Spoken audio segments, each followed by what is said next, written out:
Pardon the interruption, but I'm Mike Wilbon. Tony, a 102-year-old woman just married a 100-year-old man. I'm Tony Kornheiser. I know. He was my former intern. Yeah.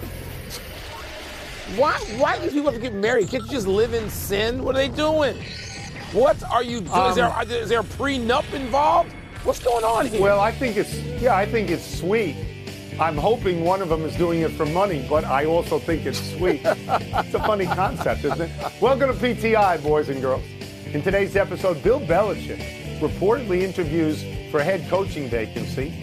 The two top-ranked teams in college basketball both go down, and Booger McFarland joins us for 5 good minutes. But we're going to begin today with tonight's Thursday night game, one of the most attractive games of the season.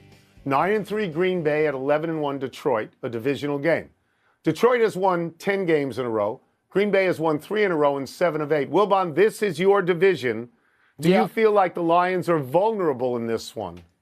I get the use of the word vulnerable in the context that Detroit has all kinds of injuries. They got a slew of people on injured reserve, and then people who are just out for a week or 2 or 3, and they're missing four players, right? Either starters or heavy rotation players from that defensive line. That's a lot. But, I'm not going so much with the vulnerable theme, Tony. This game's in Detroit, where I believe, if you ask me to rank the home field advantages in the NFL, I would rank Detroit tied with Kansas City. Those two are the greatest home field advantages. The Lions in that place, I'm not going to say they're invincible because they're not that, but they are close to it. And Aaron Glenn will still bring pressure. And if you don't have your guys, whatever guys you got, they're going to want to play that way. People newly signed, people brought off practice squad, people brought in. They're going to understand what it is the Lions want to do to the Packers. And your boy Love has some trouble throwing the ball percentage-wise and interception-wise against man-to-man defenses. They're going to try to put the hurt on him. This is something really worth watching tonight, even though the Lions are missing so many defensive players. So I would add a couple of home fields to the ones that you put out there. I would certainly add Seattle. Seattle is the loudest outdoor place I've ever been. And I would add Lambeau because of the mystique of Lambeau. But okay. Yep. Are the Lions vulnerable? Well, it's a division game, Mike, and those things are tricky. We have seen Dallas beat Washington this year. We've seen Cleveland beat Baltimore this year, and those are bad teams. Green Bay is a good team, right? So I think that factors in. But to me, Detroit is the best team in the NFC, and as you say, they are playing at home. And I think that matters. If they hold on to the football in games where they do not have any turnovers, they're averaging 40 points a game. So if they hold on to it tonight, I think they should win, and they should cover the number, which is only 3. You bring up the defense, and that is legitimate. They got 13 people on injured reserve. No other team in the league has more than 7. But, and this is a big but, they are still the number 1 defense in points allowed in the entire league. Including and I want to see Jordan Love too, because I think the Packers were right about him before anybody else knew. I certainly didn't know. But Detroit should win. He's going to get tested tonight. Win, Detroit. It's a big time division. And by the way, we should point out, it's not your usually slob condition for Thursday night where people have 2.5 minutes to get ready. Both these teams played, Thanksgiving Day? Last Thursday. They've got the full, they had a week. They had a full Monty of time. That's right. Yeah. Yep. Let's move to an intriguing report coming out of North Carolina.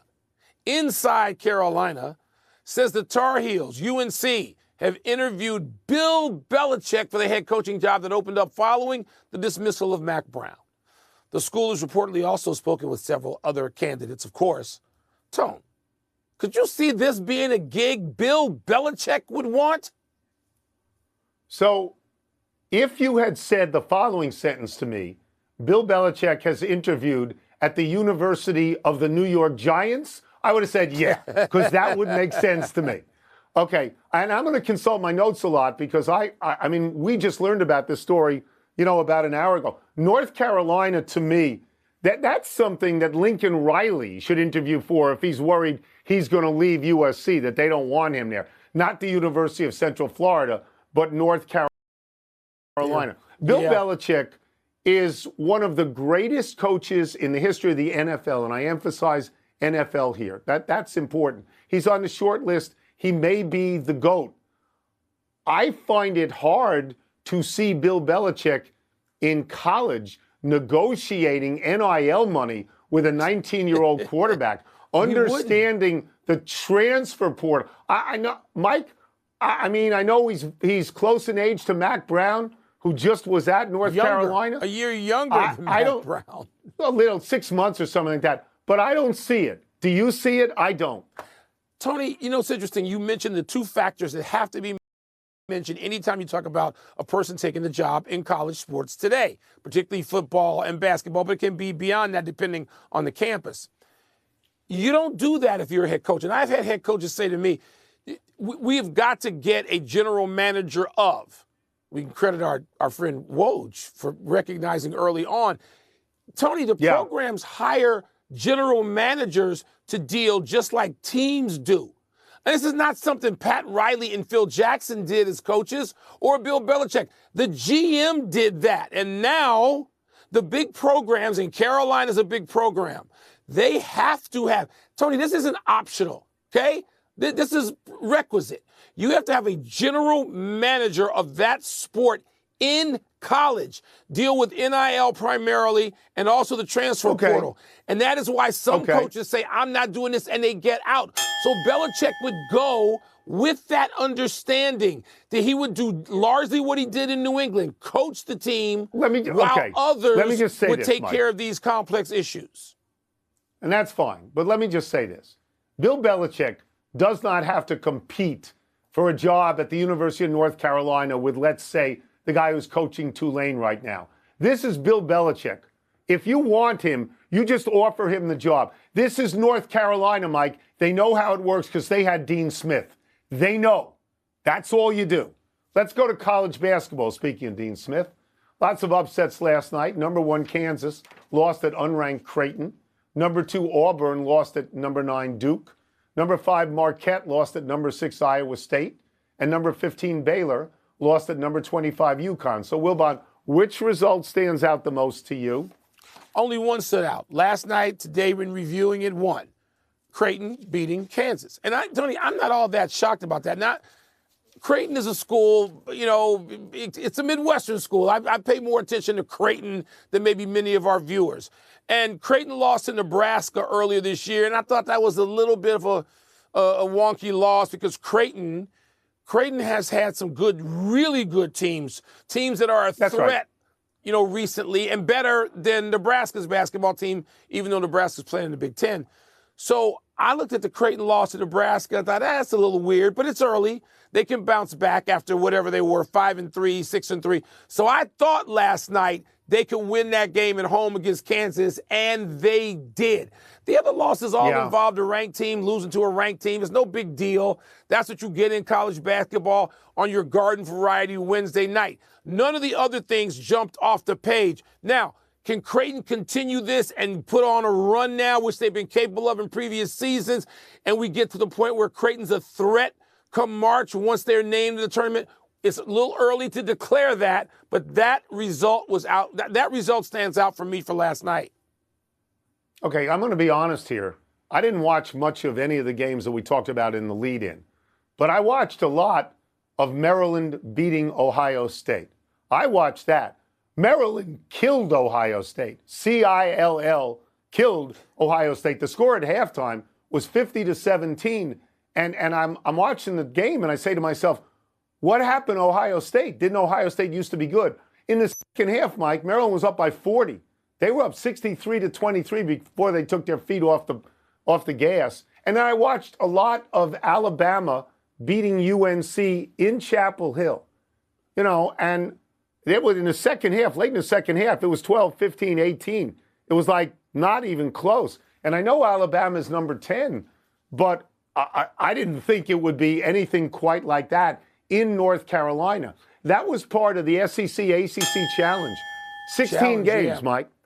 14 of them went to the SEC. You and I remember, covering college basketball when the ACC was the dominant conference. Never have And happened. the SEC was a football conference. They had one school that could play, Not Kentucky, anymore. and that's because Kentucky couldn't play couldn't play football at all. I don't even know if Alabama had a basketball team. So I was stunned at this, but I guess I haven't been paying attention. Let's take a break. Coming up, the Ravens suspended wide receiver Deontay Johnson for a game. We're going to ask Booger McFarland what he's reading into that. Oh, Clark Kellogg not walking through that door anymore. Jim Jackson not walking through that door. We'll also ask him whether SMU and Boise or Boise State should make the playoff even if they lose their conference title games. Man, Ohio State, what's happening there right now? Are they uncompetitive? In the story we broke in our first segment, the Packers face the Lions to kick off Week 14 tonight. So it's perfect time for a visit from our great friend, ESPN NFL and college football analyst Booger McFarland, wearing a shirt from TPC River Highlands. That's the ESPN tournament. People at ESPN play there all the time. Last three holes are good. I don't know about the rest, but let's start with this. Packers and Lions tonight, Boog. Big game. Lions' defensive line has been riddled with injuries all the way back to like game 4 or something like that. How can Detroit defensive coordinator Aaron Glenn cover for all these injuries? Well, I think he's going to continue doing what he's been doing, Tony, and that's bringing more pressure. You know, between Kansas City and Detroit, they're the top 2 blitzing teams in football. Henceforth, both of them are very successful, only losing one time. And I think if you're Aaron Glenn, you have to understand that you don't want any quarterback sitting back there patting the football. You want to make sure that you're bringing pressure. You dictate to the offense. You dictate to the quarterback. Make them do something with the ball really, really fast. And he's been doing a really good job. He's on the short list. He and Ben Johnson are on the short list for head coaching jobs in the offseason. Mark my word, both he and Ben Johnson will be head coaches next year. Good job by Aaron Glenn. Yeah, we got our eye on some of those people a few miles away in Chicago, but that's for another time, Booger. Let me ask you about the Ravens suspending their wide receiver Deontay Johnson for not going into the game or refusing to go into the game last week's loss against Philly. Okay, I just think this dude is a one-off knucklehead, but is it bigger? Is it more indicative of something going on with the Ravens than that? No, I don't think it's more indicative. If one thing you know about the Baltimore Ravens, that they have a saying that's located on their wall inside their facility, play like a Raven. And that means something. It talks about their culture that's been developed there a long time with Ed Reed and Jonathan Ogden when Isaac Newsom was the GM. Anytime you have a culture like that, the last thing I worry about is something going on inside. Now, let's look at the Deontay Johnson of it all. Here's a guy that they traded for at the trade deadline who came in, and he's probably been unhappy with his playing time. And so now you get in the game, he hasn't played a lot, and coach tells him to go in. And now his pride is hurt, Mike. He doesn't want to go in and play 1 or 2 plays. He thinks he should be a starter, probably thinks he's better than some of the other receivers. So he's not going to go in, and he refuses to. And because of the play like a Raven culture, they're saying, you know what? You're not bigger than the football team. You're not bigger than anybody here. You don't want to go in the game? We're going to suspend you because that's what we would do to anybody else on our team. Good by John Harbaugh for doing that. And Deontay Johnson, be a pro. Do better. So many things in the NFL we could continue to ask you about, but we're going to slide over to the college boys for a second and ask you about the latest rankings and whether you, Booger, would have ranked Alabama ahead of Miami. Where do you come down on that? Yeah, I wouldn't have. And everybody's going to say, man, you're just being a hater. But think about this, Mike. Let me give you a couple of reasons. Number one, Miami is 10-2, Alabama is 9-3. And one of the last games I saw Alabama play, they went on the road and they were a 20-point favorite at Oklahoma. And Oklahoma beat them by 21 points. And I know everybody will look at Miami's strength of schedule and they will look at losing 2 out of the last 3 games. I get all that. But Miami, although the schedule has not been as competitive as Alabama, they've been in every football game. They've lost some they shouldn't have. But I've seen Alabama get housed. Tennessee beat them. Vanderbilt beat them. And Oklahoma literally housed them. And on top of that, they're one in a Power 4 conference, just like Miami is. And one team has 2 losses. One team has 3. I would take the team that has 2 losses and put Miami in the playoff. How about that, Tony? Booger surprised you, I guess, with that. It's persuasive. Yes, before we get answer. to the last question, I would point out that Booger went to LSU, which hates Alabama. I would just point that out and see if that has any meaning.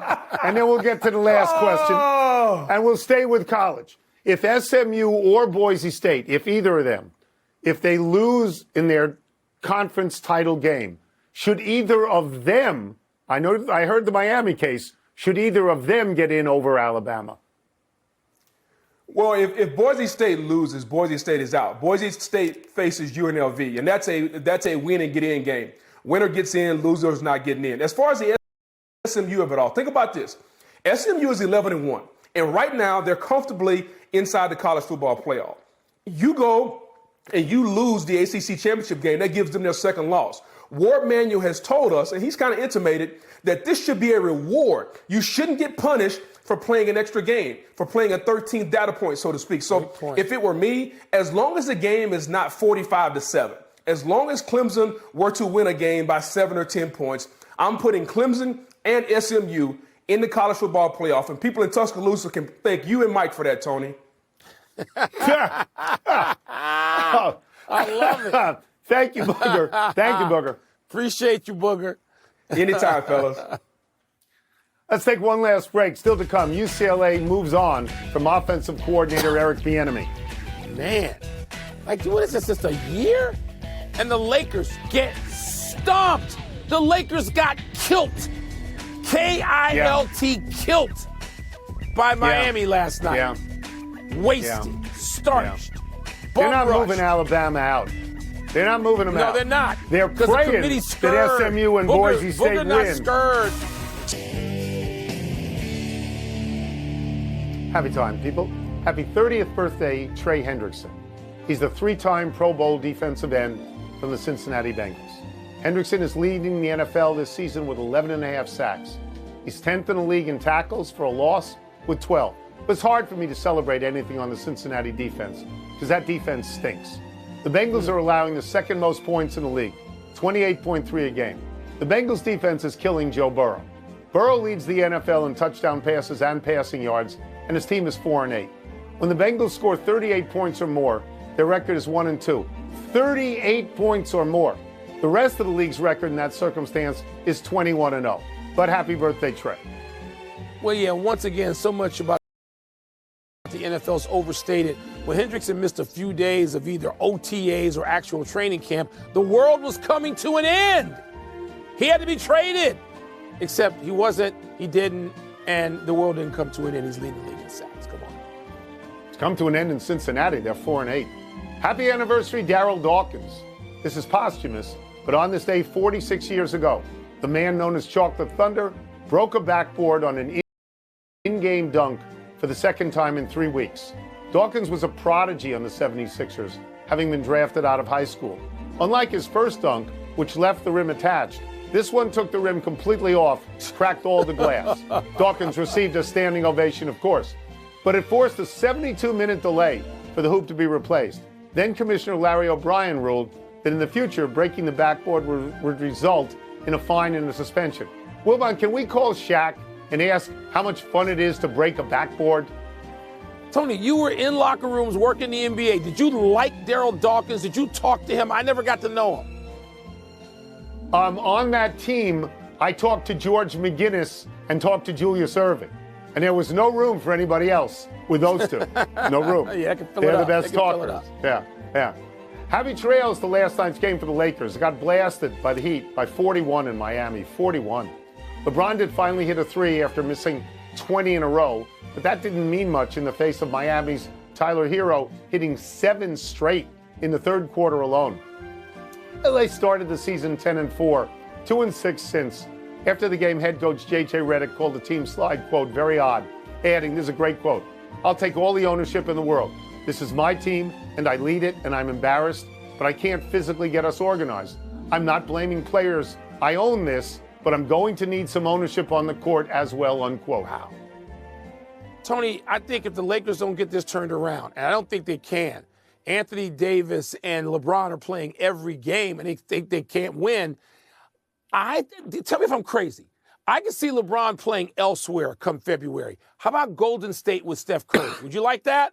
Because I would. I think this is crazy, I know, but why would LeBron ride this out in Los Angeles with the Lakers being this bad if he could play with Steph Curry to end it? Wouldn't that be great? It would be great, but you said I could call you crazy. It's crazy. One correction. The Lions have allowed the second fewest points in the NFL, not the fewest. The Chargers have allowed the fewest. My bad. Fewest in the NFC. Running out of show, we go to the big finish. The Hawks snap the Bucs 7-game win streak. Are you impressed? Yes, and the Hawks, they did a great job with the draft. They got a little lucky. Trey is playing great. They're like interesting. Luis Severino reportedly agreed to a 3-year deal with the A's worth $67 million. You got to be surprised by that. I am, particularly because it's the A's and they don't spend money. Maybe they want to lure people to their minor league park. UCLA fired offensive coordinator Eric Bieniemy after one season. Are you surprised? Man. Well, I mean, it merited what this team didn't do. They couldn't score. They were like 125th in the country. But I just feel bad for Bieniemy. I don't know what to think about his situation. Toronto's new WNBA team will be named the Tempo. I don't like it. Do you? Well, I'm glad you don't. I don't know much about it. I'll get used to it. I didn't like the Raptors. I got used to that. Last one, women's college hoops. Number 8 Duke at number 3 South Carolina tonight. Who you got? I can't pick. These are two of my favorite coaches I've known since they were players. Teenagers, one of them, the case of the Duke head coach. I'm pushing. I can't. Are you going to push? You're going to push on a game. Yeah. Tremendous. We're out of time. Try and do better the next time. I'm Tony Kornhart. Just tremendous. I'm Mike Wilbon. Same time tomorrow, Knuckleheads. You can get the PTI podcast on the app or Apple Podcast. Tempo is a restaurant with great pancakes at 3 in the morning in Chicago. PTI's bonus segment. All right, Wilbon. Who you got tonight? Packers or Lions? Man, Tony, this is hard. These games, these division games are so close anyway. I mean, we've seen division games go in ways that we didn't expect already. And those where somebody was heavily favored. And you go, oh, my goodness, the Steelers have to win this game. Oh, wait, they don't actually have to. The Commanders have to win this game against the Cowboys. Oh, no, they don't actually have to. This is a pick'em game. And I know the game is in Detroit in their favor. Detroit has a lot of injuries along the defense, particularly defensive line. But I'm going to go with the Lions. I'm going to give Aaron Glenn, the defensive coordinator, and that banged up, injured unit defensively a chance to figure out what it needs to do against Jordan Love. And maybe because I'm rooting a little bit, I admit, I'm not rooting for the Lions. I'm rooting for the city of Detroit, and I often do that. I can't root for the Pistons. That's against my constitution. But I do root for the Lions and Tigers. And I just think they have an advantage at home over Green Bay going into this game, even if it's that much. Yeah, I want to get to the notion of motivation because a loss by the Lions is not critical. They would still be tied with the Eagles and the Vikings for the number 1 seed in the NFC. Great point. So maybe they don't have that kind of great motivation where they think it's a game that they have to win, but they are at home. And this is a game, a Thursday night game that everyone in America is going to watch because it's a very attractive game. Nobody knows more than you how many years it has been since the Detroit Lions were a powerhouse championship contending team. It's like 50 or 60 years. Yeah. When you get that chance to be on national TV with the only game in town against a good team and you are at home, it's got to mean more to you if to be a championship contender. Yes. That's why I think that Detroit should win anyway. And I think the fact that it is this isolated game that everyone is watching is sort of like, come see us. Come see who we are, and we're going to do really well. So Tony, I think they're going to win. Let me just say this, and I've gotten texts from friends and family members in Michigan in the last couple of days. And it's not, you point out, they're playing against a good team. They're playing against a team they hate. They hate the Packers. We all hate the Packers if you're not a cheesehead. And the Lions, this is the stage they want. This is what Dan Campbell wants. That's what I think. He's been in Detroit now long enough to understand what this means emotionally to the city of Detroit and to Michigan. It means, you talk about motivation, it doesn't mean Green Bay can't take them down because the Packers have spent decades taking down the Lions. But man, it's a crusade tonight for the team in blue. It is. That's it. We're done. Back to you.